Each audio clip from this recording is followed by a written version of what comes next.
Welcome back. Break के बाद एक बार फिर से खुशामदीद कहते हैं चेयरमैन पीटीआई इमरान खान की गिरफ्तारी और उसके बाद फिर जैसा कि ब्रेक पर जाने से पहले भी हमने कहा कि अमन ओमान की एक सूरत हाल इस वक्त पूरे मुल्क में हम देख रहे हैं। रेंजर्स को तलब कर लिया गया है, पंजाब बलूचिस्तान में दफ़ा 144 नाफिज कर दी गई है।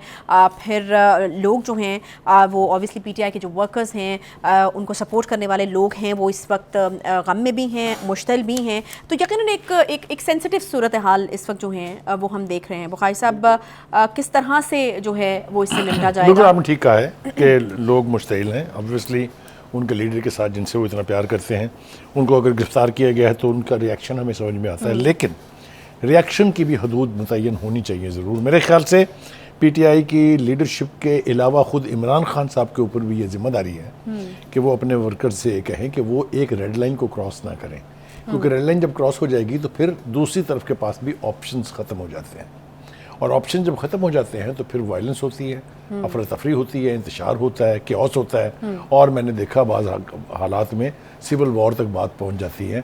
पाकिस्तान इसका मुतहम्मल नहीं हो सकता। जिस तरह के हमारे मुआशी हालात हैं, जिस तरह का हमारे इर्द गिर्द जो है वो घेरा तंग हो रहा है, उस सूरत हाल में मुल्क में बदमनी जो है ये हमारे लिए तबाही का बायस बनेगी। मैं ये बिल्कुल नहीं कह रहा कि आप अपने लीडर की हमायत में प्रोटेस्ट ना करें, आप एहतजाज ना करें, ये आपका फंडामेंटल राइट है, होना चाहिए। लेकिन जो कुछ मनाजर हमने अब तक देखे हैं उसकी तफसील का ये शायद मुनासिब वक्त इस वक्त नहीं है।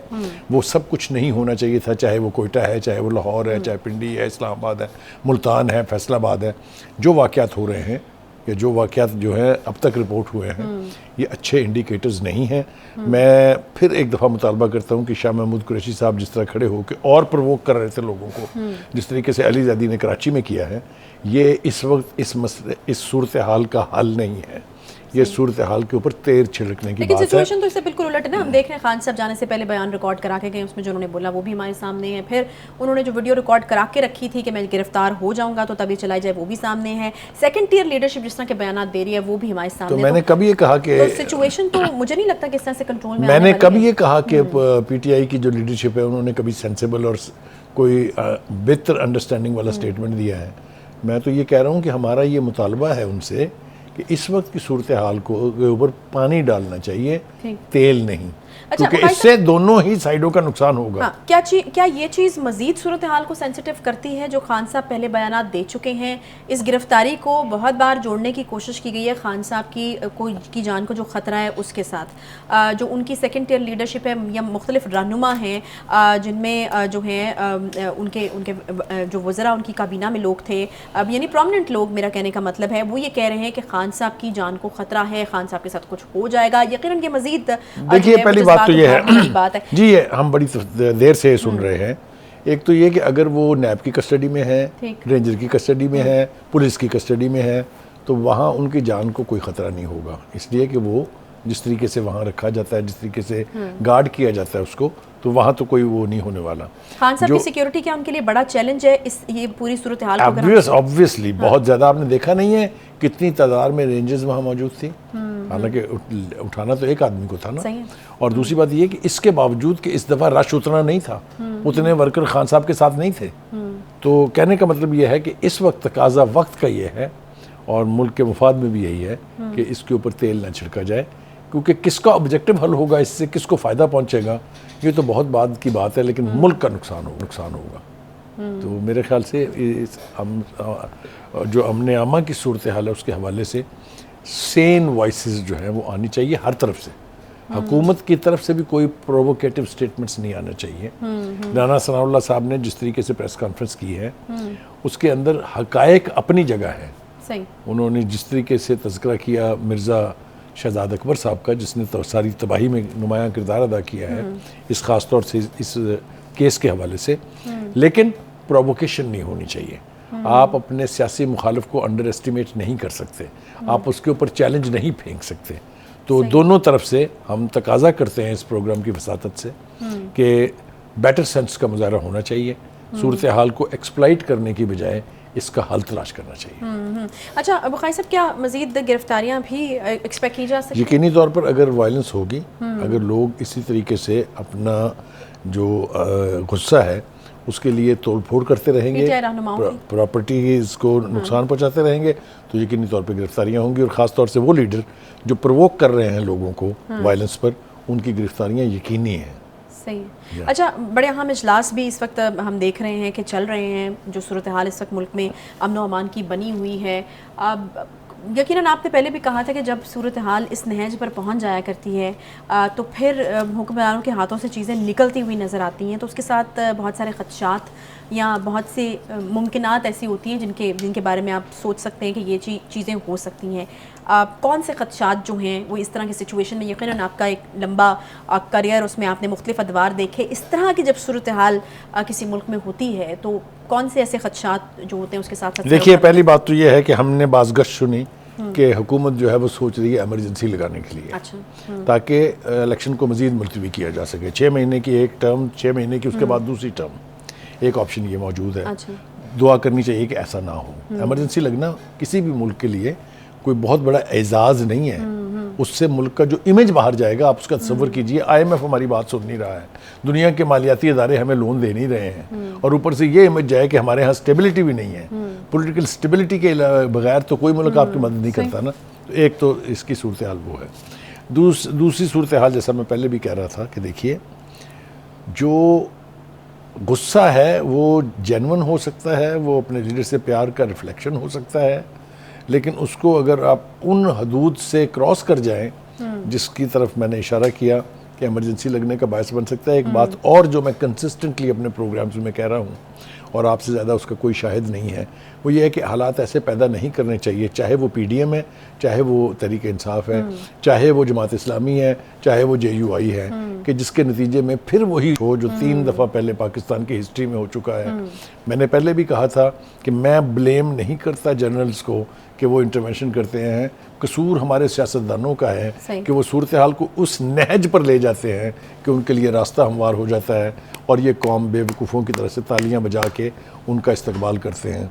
सबको चाहिए, ये लम्हा फ़िक्रिया है, इस लम्हा फ़िक्रिया के अंदर पाकिस्तान के मुफाद को मद्देनज़र रखें और सूरत हाल को ऐसी नहज पर ना ले जाएं जहां पर उस किस्म के वाक़यात हो सकते हों जिसकी कीमत हम आज तक यकीनन अगर इस तरह का कोई वाक़या अनफॉर्चुनेट किस्म का वाक़या कहूँगी होता है तो यकीनन नुकसान जमहूरियत को होगा, पाकिस्तान को होगा, पाकिस्तान में जमहूरी क़ुव्वतों को और सिस्टम को होगा। को आपको याद होगा कि कुछ दिन पहले चेयरमैन PTI इमरान खान साहब ने कुछ सवालात किए थे वज़ीर-ए-आज़म शहबाज शरीफ साहब से। आज जो है हम देख रहे हैं कि वज़ीर-ए-आज़म साहब की जानिब से सवालों के जवाब नहीं बल्कि सवाल के ऊपर कुछ सवालात जो है वो खान साहब से उन्होंने पूछे हैं, तो उसका हम चूँकि जिक्र करना ज़रूरी है।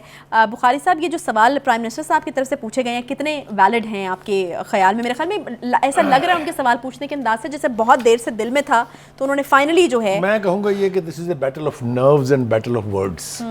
दोनों तरफ से जो है अल्फाज का भी इस्तेमाल हो रहा है, नफ्स का भी इस्तेमाल हो रहा है। जो सवाल पूछे हैं वो अपनी नौयत के एतबार से इम्पोर्टेंट है। पहली बात ये कि जब आप इक़्तिदार से बाहर आए तो आपने सारा मलबा फौज पे डाल दिया, यानी जो आपके बेनिफैक्टर्स थे उनको आपने मुर्दे इल्ज़ाम ठहरा दिया। एक, उसके बाद आपने मुसलसल हुकूमत को धमकियां और इल्ज़ामात लगाते गए, आप एक पूरी कैंपेन की आपने उसके बारे में।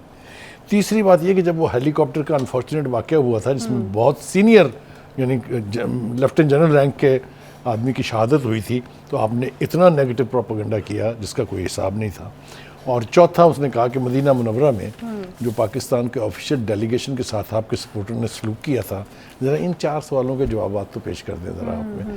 तो ये जैसा मैंने कहा कि जो सवालों जवाबों सवाल ये अपनी जगह ठीक है, लेकिन दिस इज़ अनफॉर्चुनेट।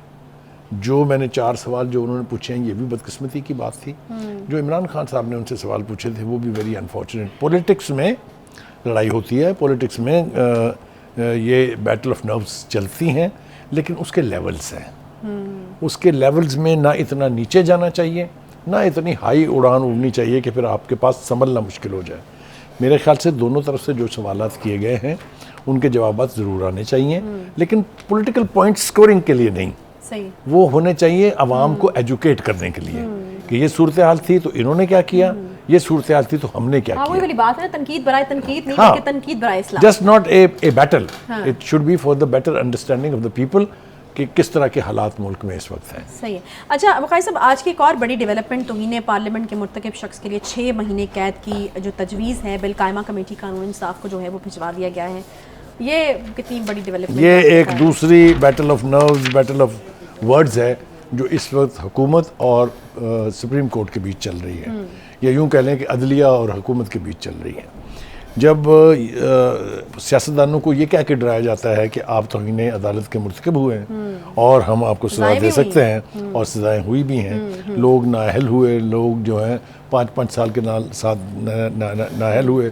दानियाल अजीज़ आपको याद होगा, निहाल हाशमी आपको याद होगा, तलाल चौधरी आपको याद होगा, जितने नाम कहे मैं आपको ले देता हूँ इसमें। तो जवाबा गज़ल के तौर पे फिर पार्लियामेंट ने भी कहा, अभी भी हम देख रहे हैं कि अदालतों के अंदर जिस तरह की टेंशन है दोनों फरीकैन के बीच में, उसके नतीजे में अब इससे पहले आप सुन चुकी हैं ना कि उन्होंने हाई कोर्ट के रजिस्ट्रार को तलब किया हुआ है, उन्होंने अदालत की जो पार्लियामेंट की कार्रवाई है उसका रिकॉर्ड मांगा हुआ है। तो एक अजीब सी जंग जारी है जो पाकिस्तान की तारीख में पहले नहीं हुई। इस जंग से कैसे निकलेंगे ये दोनों पार्टियां, बज़ाहिर इसका मुझे कोई सोल्यूशन नज़र नहीं आता, because this is an unending game. अदालत अपने आप को सुपर साबित करने के लिए तैयार है, पार्लियामेंट आइन की रूह से अपने आप को समझती है कि मैं मदर ऑफ ऑल इंस्टीट्यूशंस हूँ और मेरी भी इज्जत और एहतराम उतना ही इम्पोर्टेंट है जितना अदलिया का है। तो ये जंग जो है ये क्या रंग लाएगी, इसमें से क्या क्या मज़ीद निकलेगा, वो मेरा ख्याल है उसके लिए हमें थोड़ा सा इंतजार करना पड़ेगा। तो इन वाला मामला ना कि इस तरह भी सेंसिटिव है, हमने देखा कि वज़ीर आज़म को जो है वो घर जाना पड़ा जी बिल्कुल तौहीन अदालत पे। अब एक दफ़ा नहीं 2 दफ़ा पार्लियामेंट लगती है तो वहाँ पर कौन, एक दफ़ा नहीं 2 दफ़ा बल्कि 3 दफ़ा एग्जैक्टली। तो तौहीन पार्लियामेंट अगर लगती है तो फिर वो किसके ऊपर लगेगी, तो ये मामला मजीद जो है वो सेंसिटिव हो जाता है। मेरे ख्याल से अगेन हम ये तकाजा कर सकते हैं इस प्रोग्राम की वसातत से कि दोनों ही साइड्स को चाहिए कि बेटर सेंस मस्ट प्रवेल।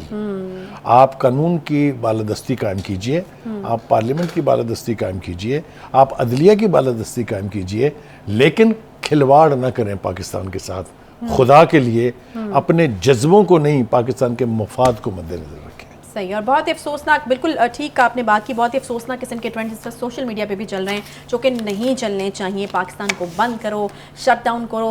मेरे ख्याल में सबसे पहली प्रायोरिटी जो है वो अपना मुल्क होना चाहिए और पाकिस्तान जो है उसकी मुफाद की बात जो है वो पहले सोचनी चाहिए। इसके साथ ही प्रोग्राम का वक्त यहाँ पर आज ख़त्म होता है। इंशाल्लाह आपसे कल मुलाकात होगी। ख्याल रखिए, तब तक के लिए आपका अल्लाह हाफ़िज़।